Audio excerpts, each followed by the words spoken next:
Bismillahirrahmanirrahim. Assalamualaikum warahmatullahi wabarakatuh. Sahabat inspirasi dimanapun berada, gimana nih kabarnya malam ini? Insya Allah semua sehat ya, semua masih semangat buat belajar bersama. Malam hari ini kita kedatangan tamu yang sangat spesial, yaitu Pak Budi Isman. Beliau adalah mentor bisnis kami. Kita undang ya Pak Budinya sebentar.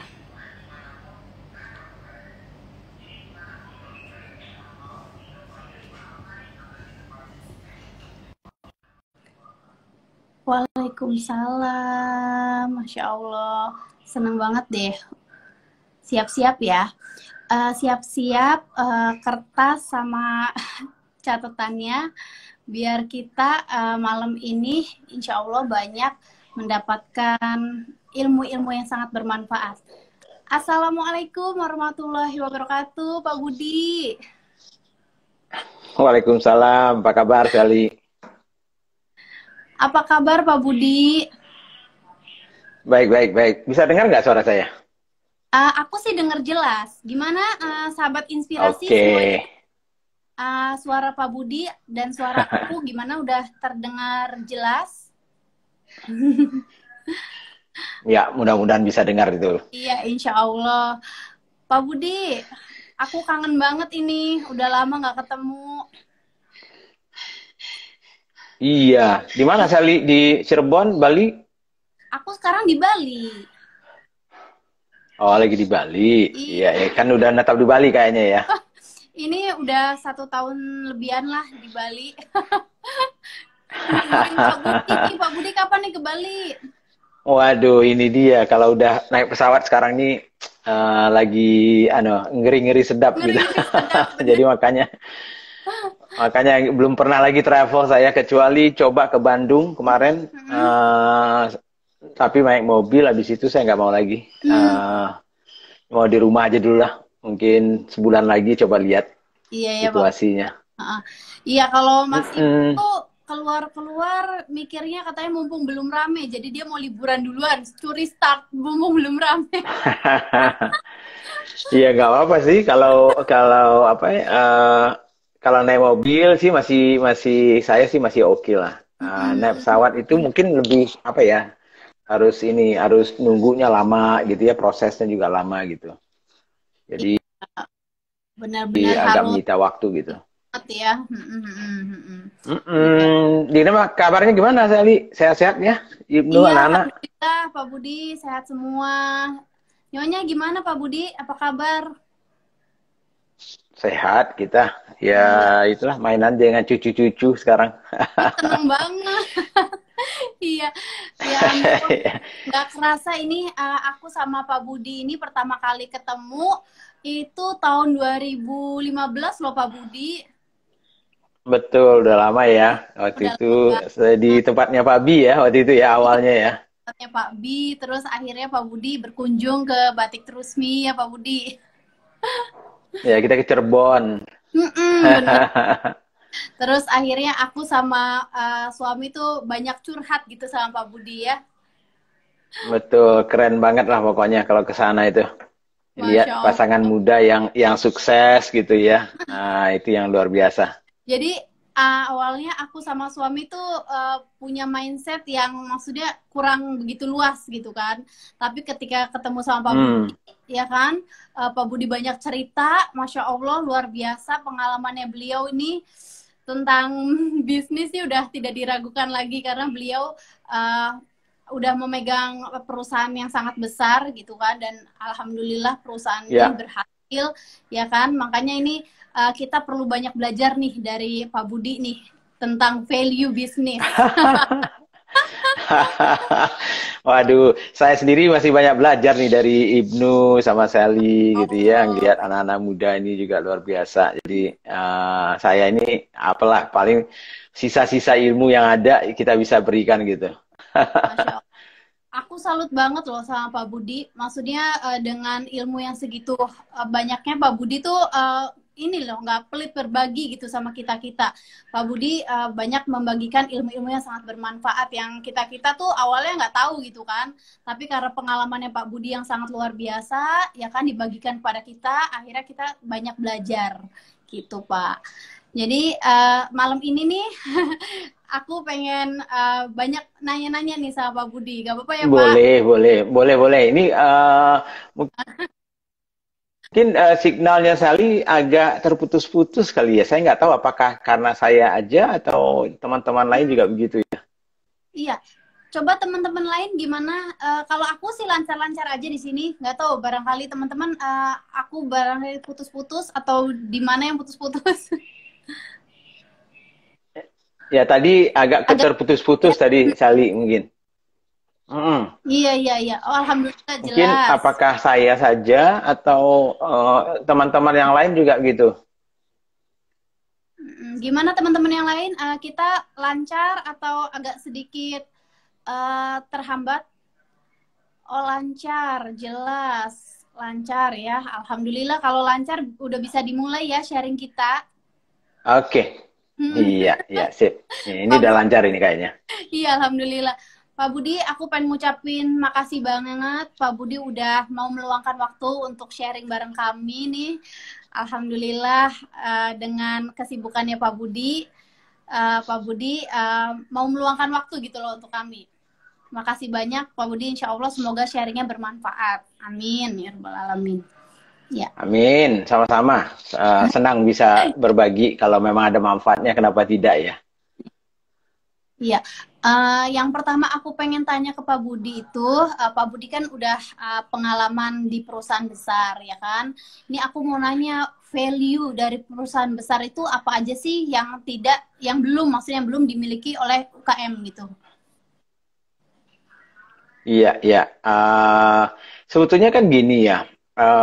Kalau kadang-kadang kita melihat dari sisi kacamata perusahaan kecil, itu sebetulnya banyak kita ini yang mungkin berpikir pendek ya. Sehingga mungkin prinsip dasarnya lebih banyak teman-teman ini, oke, saya buat sebuah produk atau jasa, saya jualan, tanpa memikirkan sebetulnya jauh ke depan jangka panjangnya gitu ya. Jadi itu bedanya kalau di perusahaan-perusahaan yang sudah besar atau orang-orang yang memang mendesain membuat produk perusahaan-perusahaan itu menjadi besar. Karena biasanya perusahaan-perusahaan yang besar itu mereka sudah mempunyai mungkin jangka panjang pemikirannya, ada visi jangka panjangnya seperti apa gitu ya.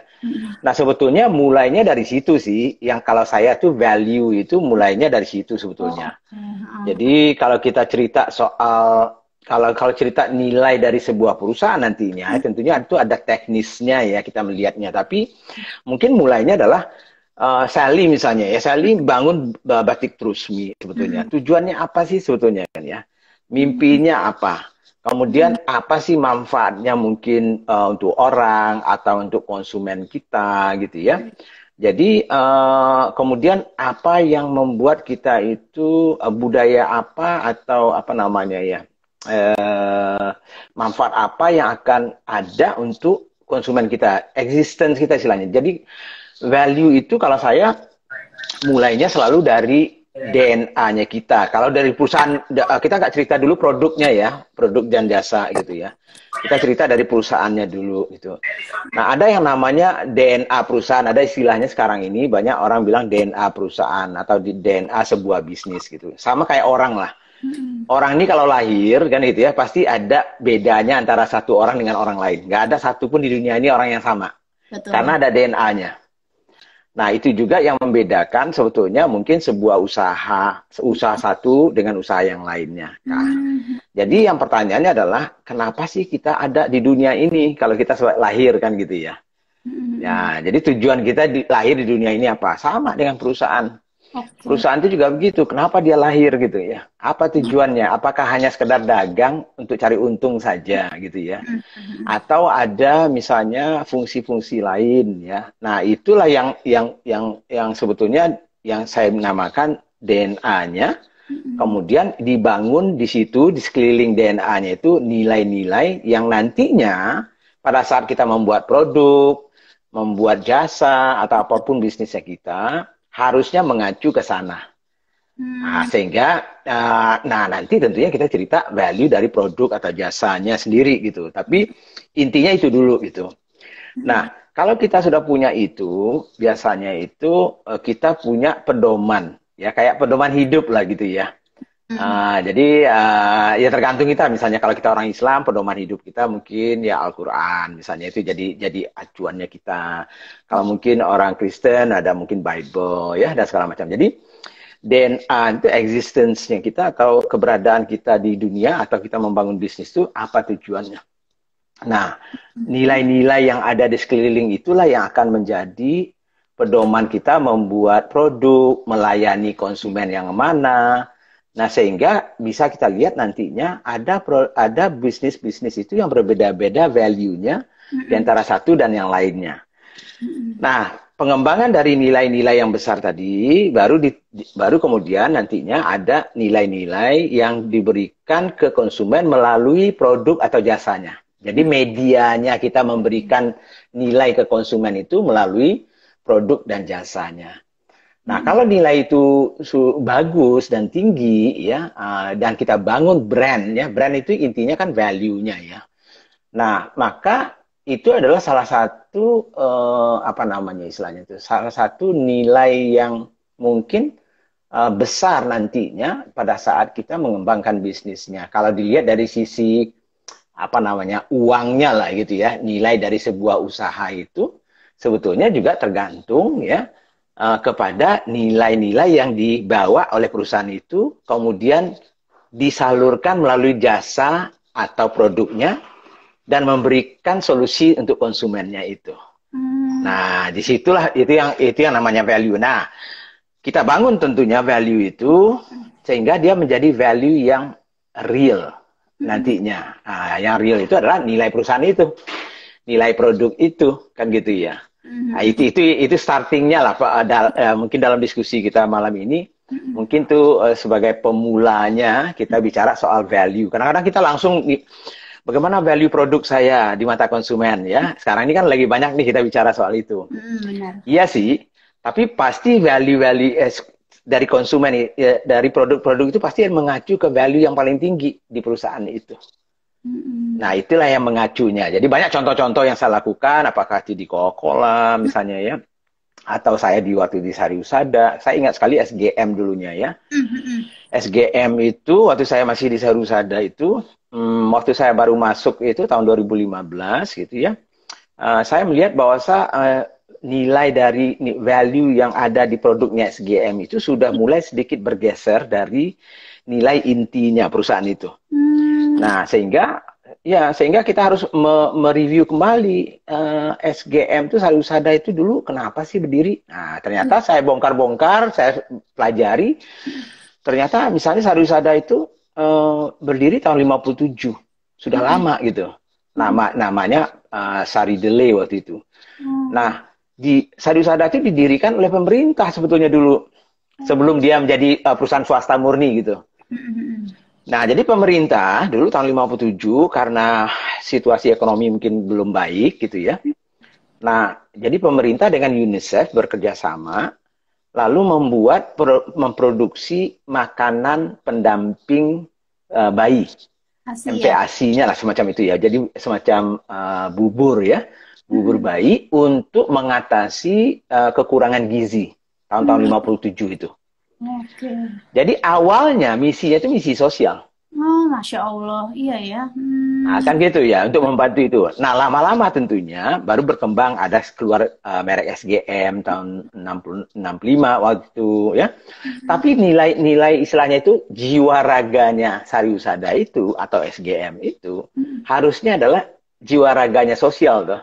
Iya. Bagaimana membantu bangsa ini, anak-anak yang kekurangan gizi itu bisa diberikan gizi dengan harga yang sangat terjangkau supaya semua orang bisa dapat gitu ya.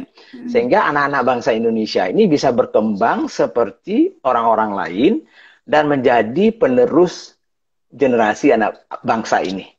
Nah, makanya dulu tuh ada slogan kami dulu namanya penerus generasi anak bangsa, kalau nggak salah itu ya. Saya nggak ingat itu ya. Nah, jadi iya artinya SGM itu misalnya contohnya, SGM itu kan dia tidak akan mungkin naik harga yang mahal-mahal. Dia nggak mungkin produknya itu mahal-mahal gitu.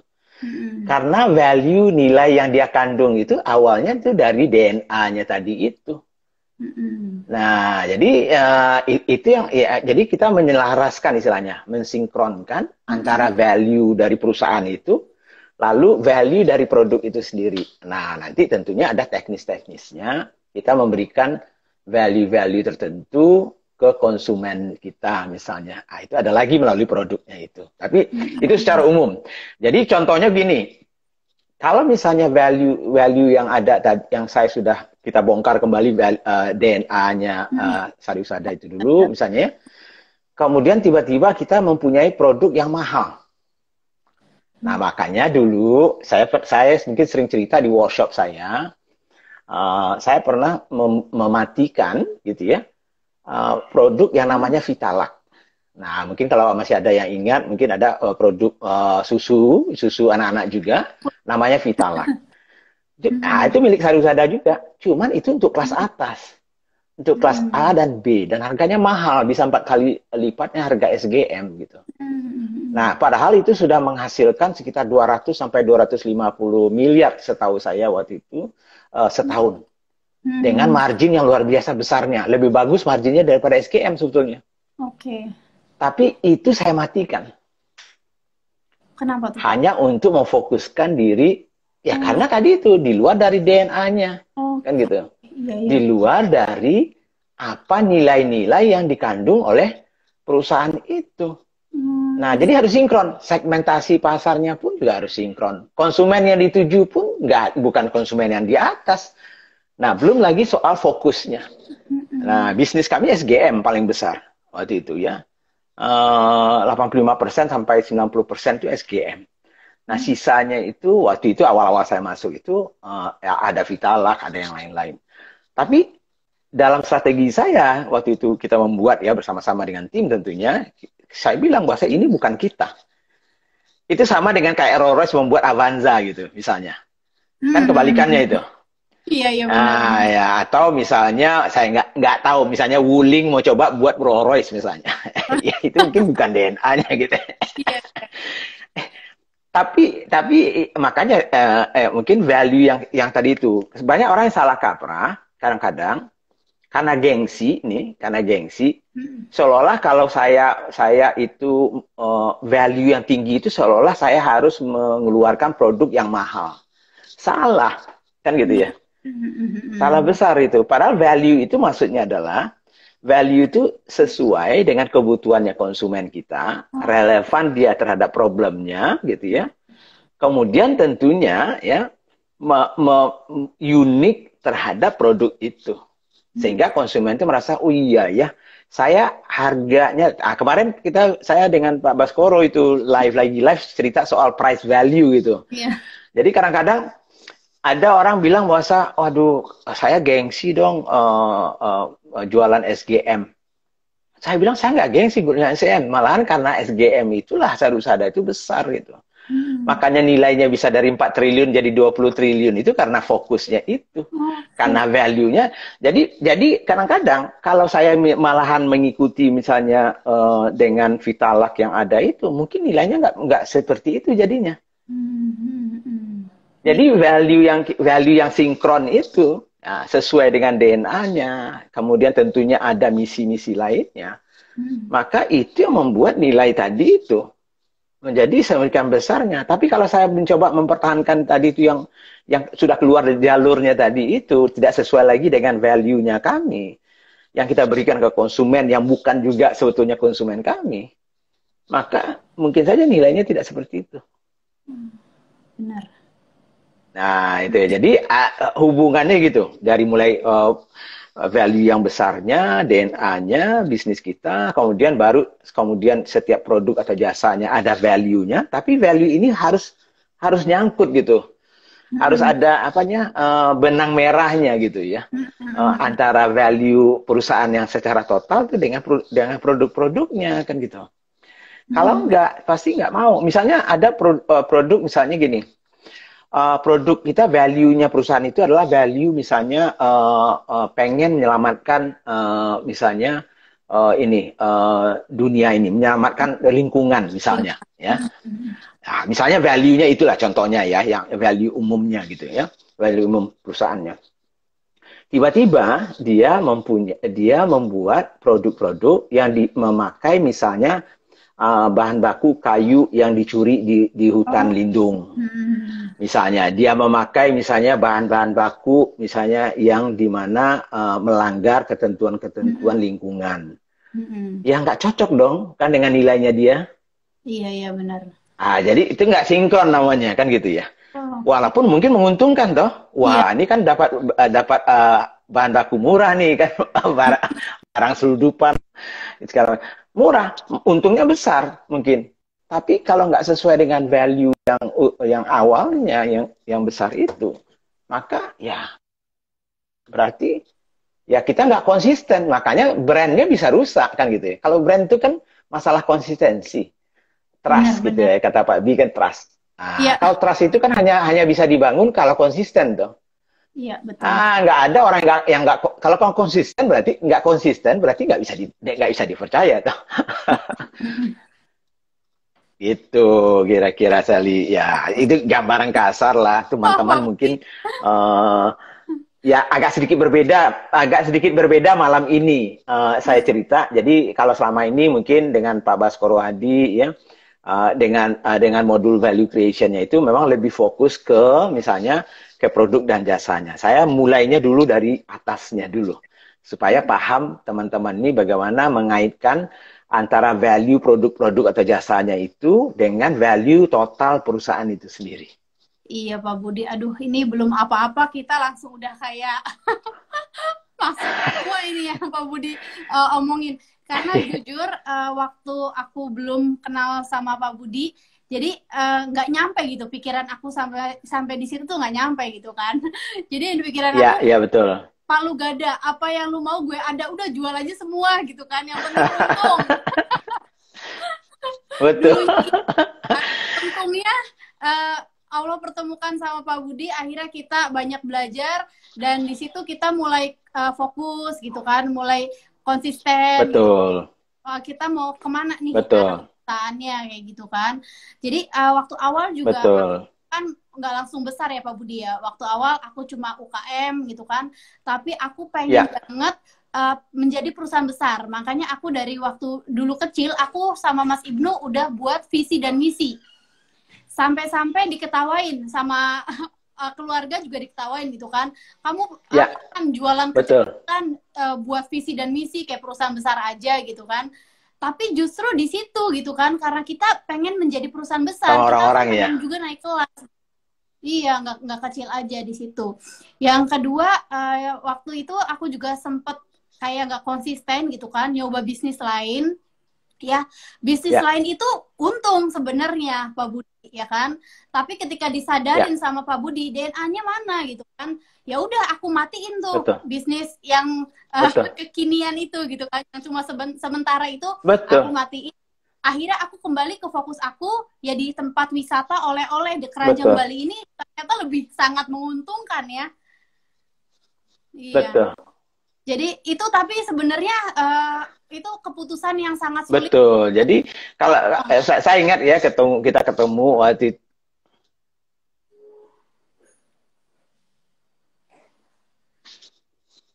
Ya. Betul. Jadi kadang-kadang ini yang saya artinya saya sangat menghargai ya Sally dengan Ibnu. Kan waktu kita diskusi waktu itu kan kita petakan nih bisnis Sally sama Ibnu itu apa aja sih yang ada. Loh kok ini kok kayaknya kok nggak nyambung ke sini ya. Kalau yang ini kok nggak nyambung ke sini. Jadi sebetulnya apa sih sebetulnya? Nah, pada saat kita sudah mulai paham, oh Sally maunya ini. Oh kalau begitu, mungkin cara menyusunnya kan seperti ini nih, supaya jadi satu kelompok yang nantinya value-nya itu menjadi satu kan sebetulnya.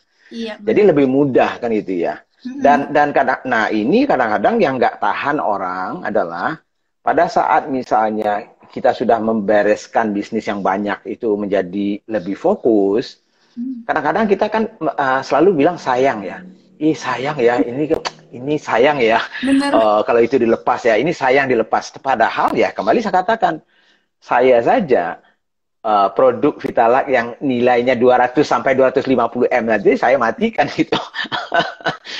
jadi jadi nggak takut saya gitu untuk karena saya tahu tentunya ada strateginya dong, nggak bisa juga kita hanya sekedar mematikan, pasti ada strateginya juga, caranya dan kenapa kita melakukan itu, sehingga kita yakin bahwa dengan mematikan itu kita fokus lebih dalam, sehingga percepatannya di yang fokus itu menjadi jauh lebih kuat, menjadi lebih besar, dan menjadi fondasinya sangat kuat jadinya gitu. Dibandingkan istilahnya saya itu trying to be everybody, you will be nobody kan gitu.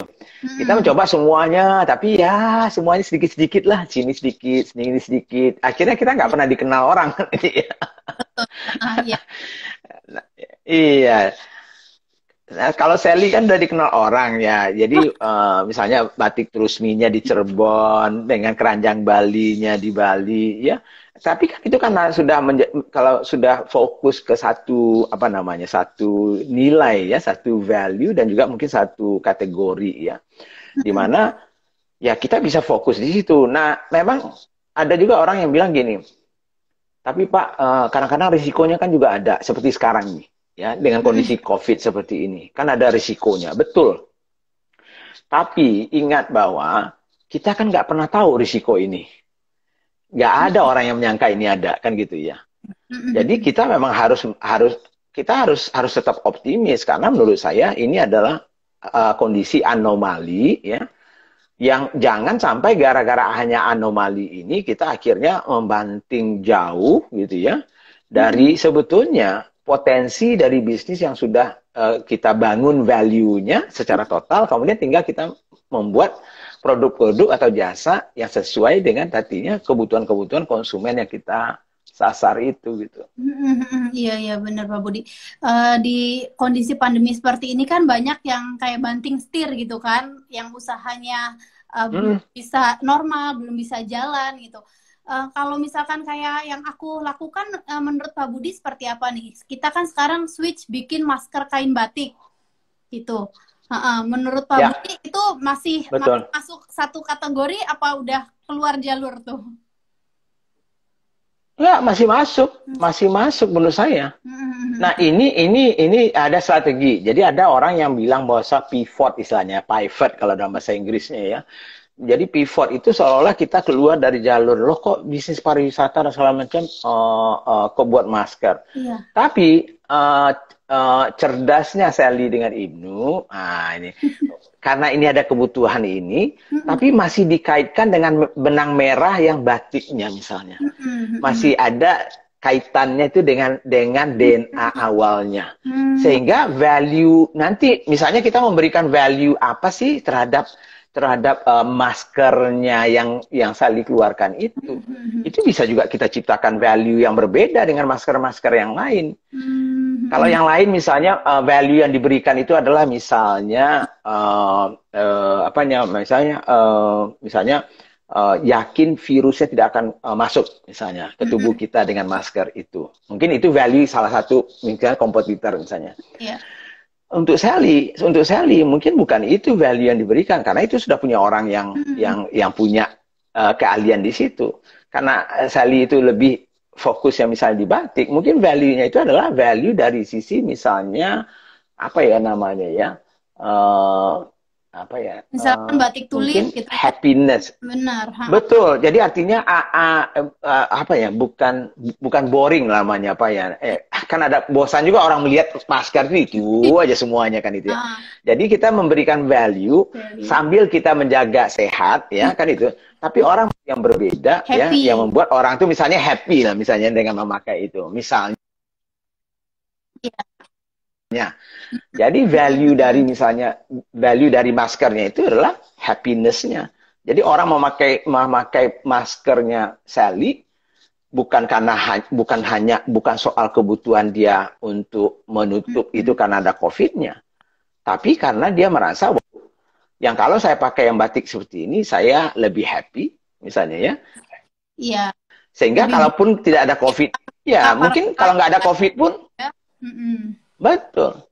Mungkin Mm-mm. bisa jadi kalau nggak ada COVID pun dia akan pakai. Karena itu Mm-mm. menjadi sesuatu style baru mungkin. Oh iya, yang fashionable gitu ya, Pak Budi.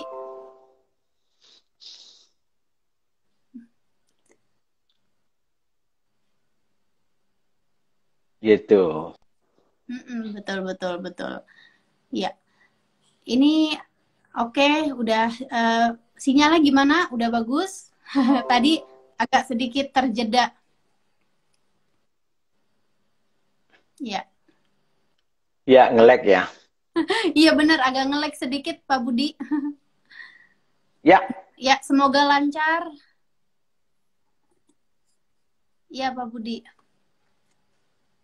ya, ya. Oke. Jadi itu sih. Jadi saya rasa tidak ada salahnya dalam situasi seperti ini, di mana misalnya bisnis kita mungkin kategorinya kebetulan kena drastis gitu ya. Mm-mm. Kita boleh boleh saja mencari jalan yang lain gitu ya. Tetapi Mm-mm. paling bagus adalah kita masih memakai value yang sama. Bisa Mm-mm. memakai misalnya aset-aset yang sama sehingga tidak terlalu jauh. Kalau misalnya tiba-tiba Sally berbisnis misalnya membuat apanya tempat tidur atau tempat apa untuk orang pernafasan itu misalnya ya mungkin jauh sekali gitu daripada bisnis intinya Sally gitu misalnya. Ya, ya, ya. Walaupun itu bisa saja terjadi gitu kalau memang tidak ada jalan lain gitu. Iya, iya. Ini Jadi itu kan contoh yang untuk bagus yang sih. Contoh yang bagus sih apa yang Sally lakukan itu masih punya nilai yang mirip gitu ya. Tidak keluar dari jalurnya. Mm-mm. Iya, ini kan yang batik terus mini Pak Budi. Nah, kalau yang The Keranjang Ya, Bali Pak Budi, iya. Menurut Pak Budi kalau The ya, Keranjang Bali kita harus melakukan apa ya? Karena kan sektor pariwisata nih sangat terdampak sekali gitu kan. Sampai saat ini juga The Keranjang Bali belum bisa buka gitu Pak Budi. Apa yang harus kami lakukan? betul. Memang ada bisnis tertentu sama kayak hotel juga Ya. ya dan segala macam itu memang lebih sulit dia untuk menggunakan aset-asetnya. Tapi banyak sekali juga sekarang hotel-hotel itu sudah mulai mencoba memanfaatkan asetnya misalnya untuk kebutuhan misalnya orang-orang yang misalnya tadinya itu lockdown misalnya ya bekerja di rumah mungkin tidak nyaman sehingga bisa saja mereka menyewa kamar hotel itu yang lebih nyaman.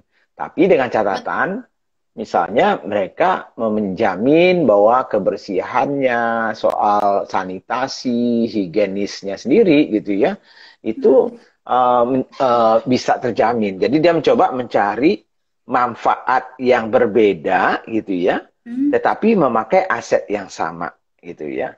iya. Jadi bisa saja itu. Nah, keranjang Bali ini yang saya harus mikir juga nih. Jadi asetnya masih ada gitu ya. Mm-mm. Tapi manfaat apa sih yang bisa kita lakukan misalnya dengan keranjang Bali itu sehingga situasi yang sekarang ini minimal masih ada lah. Kalau berharap langsung dia kembali tentunya tidak bisa gitu. Iya. Mm-mm. Minimal bisa jalan dulu gitu loh Pak Ya Budi. sama kayak pesawat juga ya. Mm-mm. Pesawat itu kan agak susah dia mau lari kemana-mana gitu ya, airline gitu, seperti Garuda dan segala macam. Ya, jadi dia harus mencoba memanfaatkan apa yang ada dulu untuk menghasilkan income-nya. Misalnya kemarin itu banyak pesawat-pesawat itu saya lihat menggunakan kargonya misalnya lebih banyak. Oh iya. Nah, jadi dia terbang mungkin nggak penumpangnya, tetapi kargonya dimanfaatkan, dikasih harga yang spesial dan segala macamnya misalnya. Iya. Jadi bagaimana memanfaatkan aset itu dulu ya untuk bisa menghasilkan dulu juga tentunya income untuk anunya untuk ya bisnisnya ya minimal untuk survival dulu lah. Iya, betul Pak Budi. Ya, tadi yang Pak Budi sampaikan, memang hotel-hotel di sini bikin paket itu kayak 1 minggu, paket 2 minggu, sampai 1 bulan, Betul, Pak Budi. Jadi long stay gitu betul, di hotel dengan harga diskon betul, sampai dengan 90% Pak Budi. betul, Hmm, betul. iya. masih mending bisa selamat kan itu ya. Jadi artinya daripada tidak. Jadi ada yang namanya orang dalam situasi survival mode gitu ya. Jadi itu harus dilakukan mungkin ya. Iya, jadi yang kami amati juga sebenarnya pasar itu masih ada gitu kan. Cuma alokasinya yang berbeda ya Pak Budi ya. Jadi kita harus bisa beradaptasi ya kan, menyesuaikan apa sih kebutuhan pasar saat ini, seperti itu ya Pak Budi. Betul. Misalkan kayak bisnis restoran gitu kan. Sekarang kan kita agak ini ya ragu gitu kan untuk datang ke restoran, makan di restoran. Tapi kan kita lebih banyak di rumah. Tapi kita tetap butuh makan gitu kan di rumah.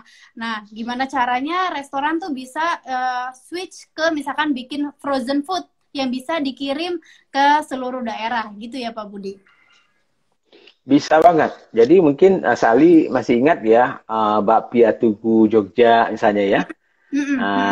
Yang Anggara sama Rizka ya. Dari Agrinesia Group ya. Nah itu kan mereka juga terdampak cukup dalam karena di Jogja itu ya sama kayak Bali, turisnya ya hampir nol kan gitu ya. Gimana tuh Pak Budi? Jadi drop jauh mereka boleh dikatakan tinggal mungkin 10%. Oh, iya. Benar. Nah akhirnya apa yang dilakukan oleh mereka, oleh manajemen mereka juga dengan mereka, akhirnya yang tadinya itu produknya itu untuk di Jogja saja nggak cukup gitu ya. Selama ini, akhirnya sekarang ini dijual di luar Jogja. Jadi istilahnya itu kalau orang rindu Jogja ya. Tidak bisa ke Jogja, maka Jogja yang mendatangi Anda kan gitu. jadi bakpia kukusnya itu ya ada di Bandung, ada di Bogor, ada di Jakarta, ada di Malang, ada di Surabaya dan segala macamnya itu gitu.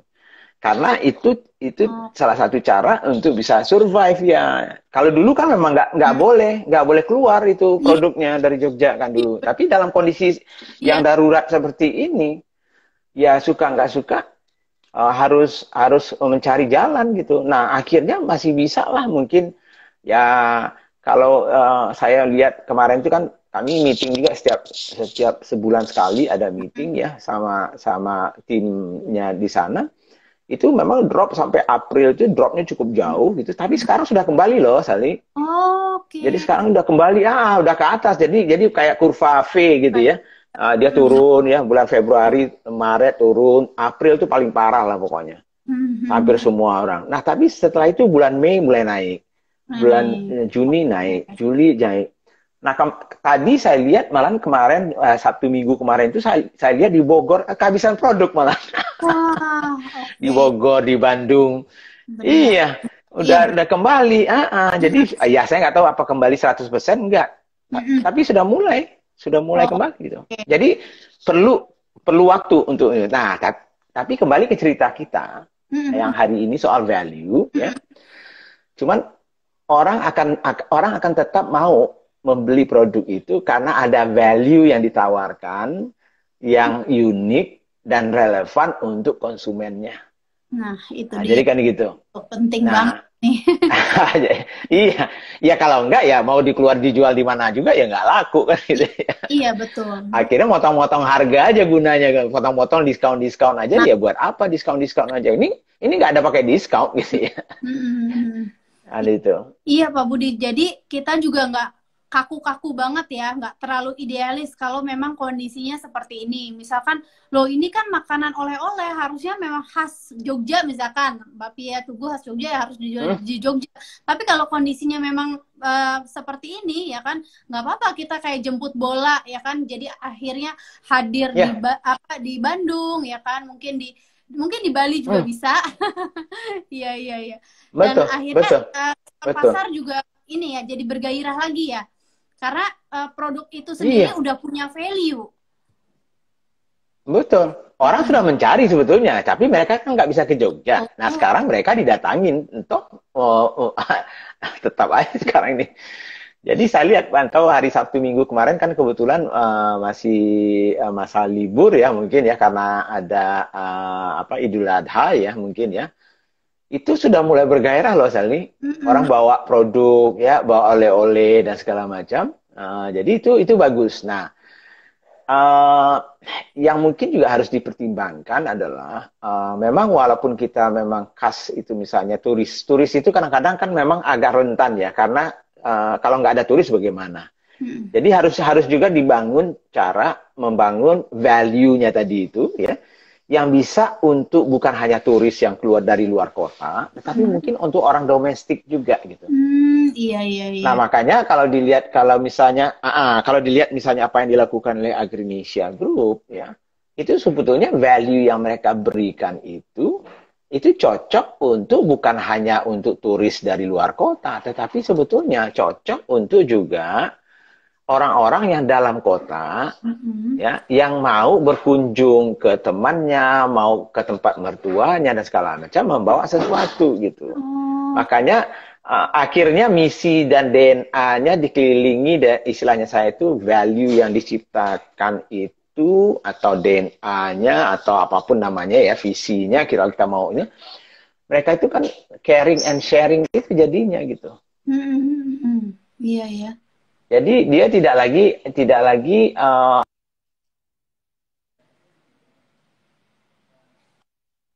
kalau hanya oleh-oleh, akhirnya ya tergantung hanya orang yang datang dan pergi sebagai turis.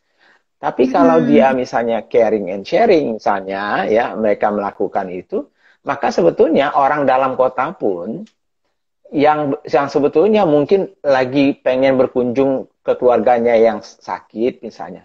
Karena mereka care, ya, sayang sama keluarganya, mereka membawa sesuatu itu. Jadi tanda caringnya itu dia akan sharing, ya, medianya adalah kuenya itu misalnya.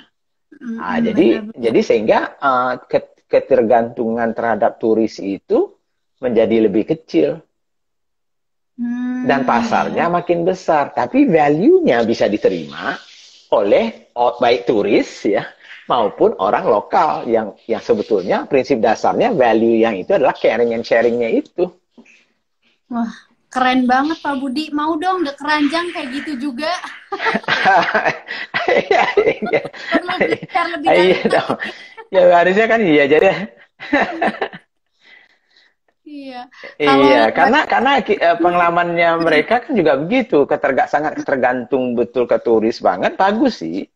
Tapi kalau bisa orang lokal pun juga mau berkunjung ke Keranjang Bali, ya, karena merasa bahwa ada value yang bisa dia dapatkan di situ, ya, sehingga tingkat ketergantungan kita kan, ke turis itu jadi ya minimal berkurang kan gitu ya. Iya, Sebetulnya iya. Keranjang Bali itu sudah ada sebetulnya kalau saya lihat sih. Ya kan artinya makanya kalau Keranjang Bali itu hanya sebagai toko oleh-oleh, dia akan bersaing dengan Krishna aja gitu ya. Benar. Tapi kita Tapi kalau dia dikasih value yang ditawarkan bukan soal oleh-olehnya, tapi value tempat ya kan itu ya tempat sesuatu yang berbeda kan itu yang saya selalu sampaikan ke saya. betul, iya. Jadi The Keranjang di Bali itu bukan sebagai toko oleh-oleh, tapi sudah membawa value lebih gitu kan, sebagai tempat wisata juga. Jadi bisa dinikmatin juga sebenarnya sama orang dalam kota itu ya.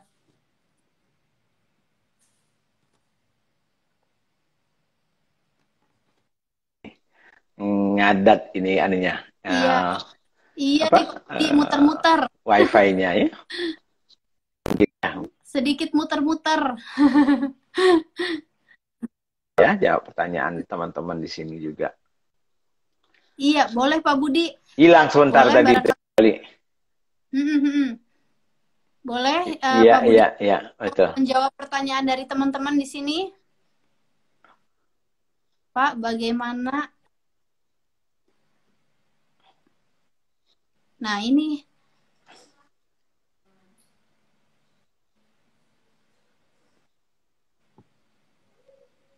sabar ya, sahabat inspirasi. Sinyalnya lagi Yang kurang. mana? Sebentar. Harap bersabar.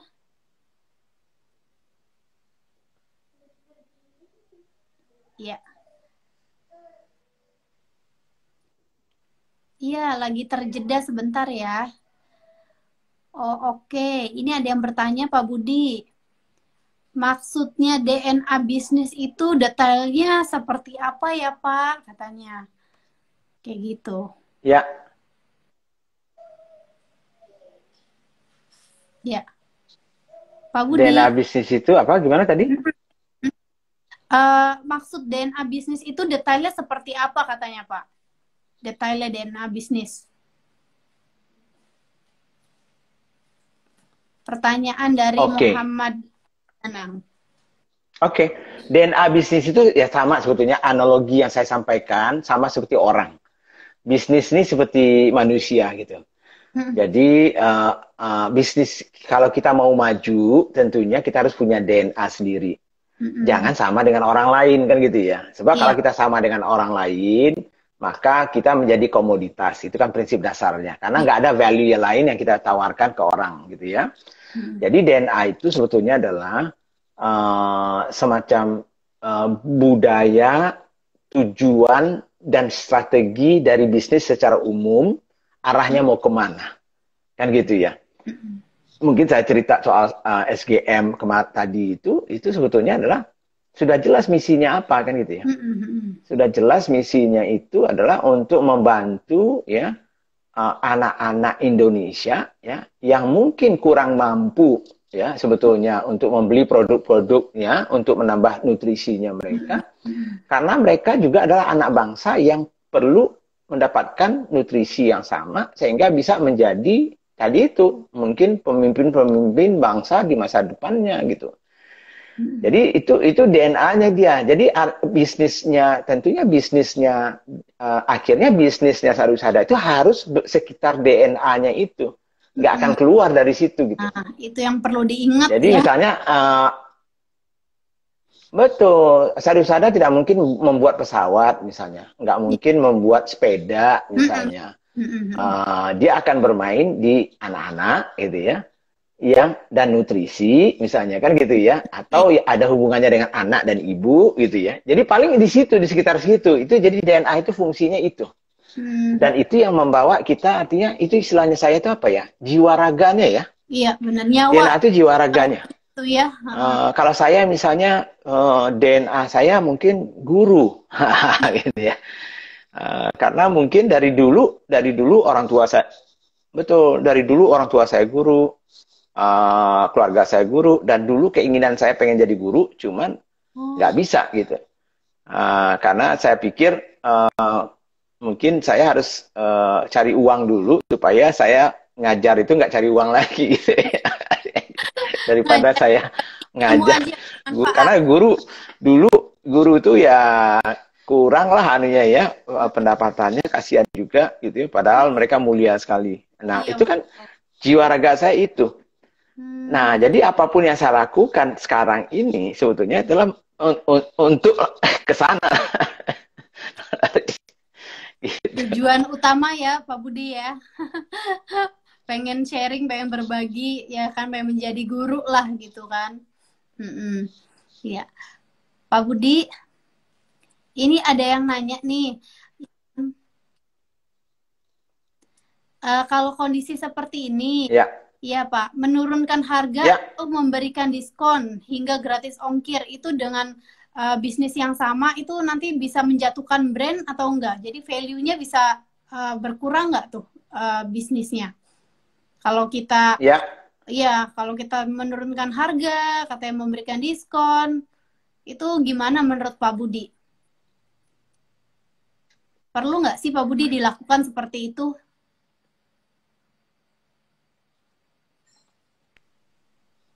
Iya, pertanyaan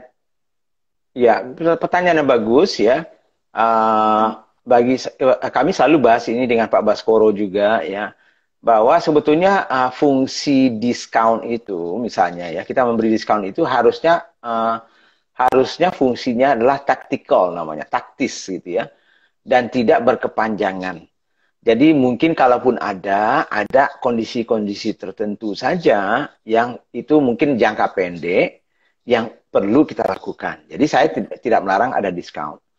Tetapi jangan sampai orang melihat kok kita mendiskon terus ya. Sehingga itu yang nantinya akan menurunkan nilai atau value dari bisnis atau produk dan jasa kita ini. Nah, cara yang mungkin walaupun, nah kembali kata-kata walaupun orang-orang sekarang ini dan dari dulu pun juga sama sih, memang ada orang-orang tipe pemburu diskon. Jadi hobinya ya cari diskon aja. Kalau nggak ada diskon dia nggak beli. Dan anak-anak sekarang kan hobinya itu kalau saya lihat itu. Mak-mak garis jadi itu barisan paling jadi salah satunya adalah caranya bagaimana. Nah itulah gunanya kita sebetulnya mencoba memberikan value ya yang nantinya mungkin kita tidak perlu orang menunggu adanya diskon karena dia sudah merasa bahwa nilai dari harga yang dibeli oleh mereka itu sebetulnya sudah murah dibandingkan dengan value yang dia dapatkan. Nah, kalau kita mau, saya lebih suka memberikan free ongkir misalnya, saya lebih suka itu dibandingkan diskon misalnya ya. Kalau memang kalau kita tidak perlu diskon, mending kita memberikan misalnya free ongkir atau ada tambahan apa, karena itu lebih dilihat sebagai memberikan tambahan nilai dibandingkan menurunkan harga dengan diskon yang seperti itu. Jadi tidak ada masalah sih bagi saya, itu tidak akan menurunkan value sih menurut saya. Ya, tapi kalau diskon lama-lama terus-terusan aja. Ya, menurut saya sih, ya mending turun harga aja. Kalau memang nanti orang lama-lama pikir, wah memang bener harganya segitu tuh. Jadi nilainya ya memang segitu, jadinya dilihat orang kan gitu. Benar Pak Budi. Kalau diskonnya keterusan juga akhirnya orang konsumen nggak trust gitu. Ini diskon beneran apa bohongan gitu kan? Atau settingan gitu kan? Iya, betul. Memang pas momen betul. Jadi, aja ya Pak Budi ya, boleh diskon pas momen-momen tertentu. Betul, namanya diskon itu taktis ya. Nggak ada diskon itu. Kecuali diskon yang tetap itu adalah hanya untuk reseller, untuk distributor. Itu kan lain, itu kan fee ya. Iya, betul. Itu fee. Tapi kalau untuk konsumen, itu hanya misalnya spesial. Iya, benar. Jadi usahakan bangun value-nya kembali kata. Iya. Itu dia. Iya. Ya, value-nya itu yang harus kita tingkatkan. Iya. Cari value apa yang relevan, cari apa yang unik. Nah, mungkin itu dibutuhkan oleh konsumen kita, lalu kemas itu dengan brand yang bagus, ya lama-lama ya value-nya itu meningkat. Makanya jarang saya lihat nih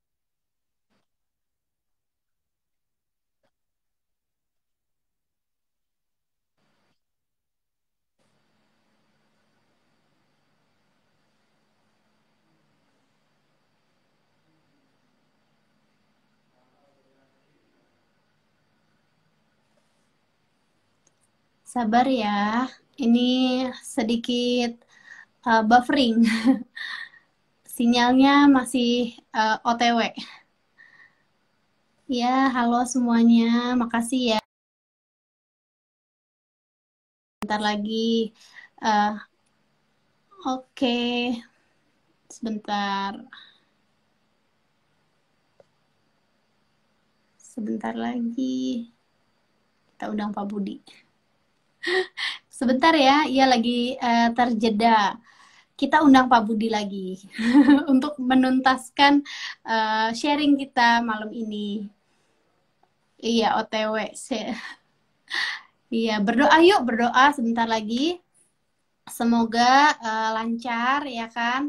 Karena ini sebenarnya masih banyak nih yang harus dibahas ya. Seru banget ya kita bahas tentang value bisnis, karena jujur aku sama suami aku memang sangat-sangat banyak belajar dari Pak Budi untuk membangun value dalam bisnis. Betul, insya Allah sangat bermanfaat banget. Waduh, masih nanggung ya? Masih nanggung. Iya, doain semoga ini bisa lanjut nih. Aku masih ngundang Pak Budi. Semoga bisa bersama kita lagi di sini ya. Sinyalnya mungkin memang masih oke, sebentar.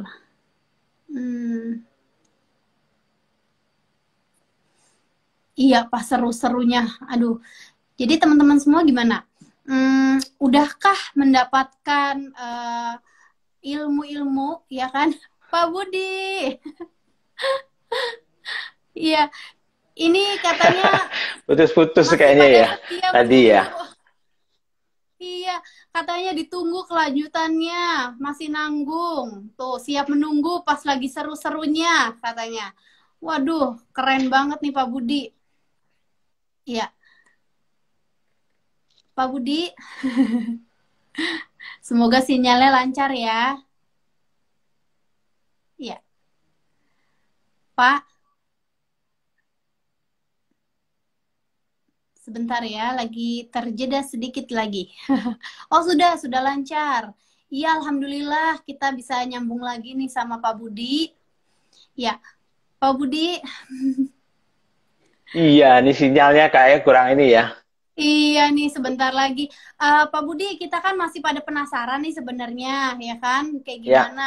Pak Budi bisa bantu kita nggak? Gimana caranya kita pengen membangun value di bisnis kita? Barangkali Pak Budi ada kelas mungkin? Apa kita pengen banget nih dimentorin sama Pak Budi? Gimana caranya? Oke. Langsung Ah, to the iya. point. Sebetulnya kalau saya lihat kan saya sekarang ini ada bisnis ID ya, bisnis ID Hmm, bisnis.id ya. Itu Instagramnya ada. oke. Di situ sebetulnya kami dirikan dengan Pak Baskoro Hadi dan kawan-kawan itu supaya teman-teman bisa belajar fleksibel. Kapan saja, di mana Oke. saja, supaya dengan harga yang sangat terjangkau. Karena ikut workshop saya offline itu ya bukannya saya bilang apa-apa ya, tapi ya relatif lebih mahal jadinya kan ya. Dan juga belum lagi transportasi, datang, Hmm, hotel dan segala macam. Nah, ada hmm, itu partner saya yang juga dulunya adalah bekerja di Ogilvy, dia pernah di Pepsi, hmm. pernah di Aqua dan di mana-mana gitu ya. Jadi uh, saya sudah keluarkan modul pertama saya Smart Business Map 7.0 di sana di Business ID. Kemarin kita sudah launching juga value creation. Nah, itu value creation itu bagus sekali menurut saya, fundamental yang menyambung dengan Smart Business Map. Kemudian mudah-mudahan kita juga akan mengeluarkan banyak modul Hmm. lagi dalam bulan-bulan depan, tapi bertahap karena kita pengen juga modulnya itu berkualitas ya, dan juga tentunya mudah dipelajari oleh teman-teman dan bisa diaplikasikan. Kalau untuk mentoring, memang saya tidak melakukannya secara umum gitu ya, karena terbatas sekali waktu ya. Jadi memang terpaksa dipilih-pilih Hmm. ya, karena paling saya bisa setahun mungkin 4-5 perusahaan lah ya. Mungkin Sally kan tahu lah ya kesibukan saya juga bagaimana. Ya. Uh, jadi paling saya Hmm. bisa bantu nggak banyak orang, tentunya ada prioritas yang mana yang potensial. Jadi saya biasanya kalau mau mentoring orang itu kayak Sally dan Ibnu, nah, itu saya mau itu. Karena Masya mimpinya Allah, besar. asik Pak. Iya, bukan karena apa? Hmm. Karena salah satu syaratnya Hmm. saya, Sally, kan nggak ada gunanya. Waktu saya habisnya sama dengan orang yang Ya. mimpinya cuma pengen warung 5 juta, 10 juta sebulan, Oh, iya. dengan orang Hmm. yang mimpinya 1-2 triliun, 10 triliun. Hmm. Sama Benar. waktu saya habis toh. Betul, Tetap betul aja Pak saya Budi. habis waktu saya misalnya sehari, ya habis juga sehari ya. Saya Mbak Hmm. misalnya mensupport Sally sama Ibnu, waktu saya misalnya habis sehari. Saya mensupport warung yang cuman dampaknya cuma 10-20 juta juga sehari. Nah, jadi Hmm. bukannya saya nggak mau sih, ada bisnis coach yang lain ya, yang kita memang sudah siapkan juga lewat SBM Pro Indonesia ya. Ada namanya SBM Pro Indonesia, itu bisa.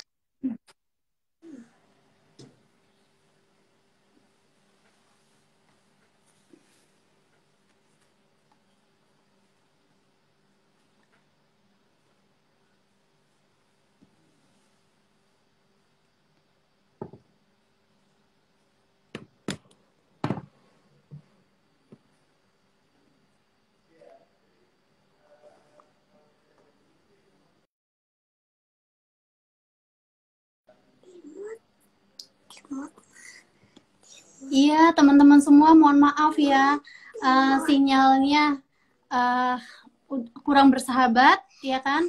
Makasih banyak teman-teman semua. Nanti insya Allah kita akan ada part kedua ya bersama Pak Budi Isman. Silakan teman-teman semua cek Instagramnya Pak Budi Isman. Itu sangat-sangat recommended banget. Banyak banget ilmu-ilmu yang sangat bermanfaat yang beliau bagikan. Ya, aku juga ngucapin makasih buat semuanya udah join. Jangan lupa cek Instagramnya 1000km.official. Itu ada hadiah 3 hadiah menarik dari Bimi ya. Silahkan dilihat syarat dan ketentuannya. Terima kasih.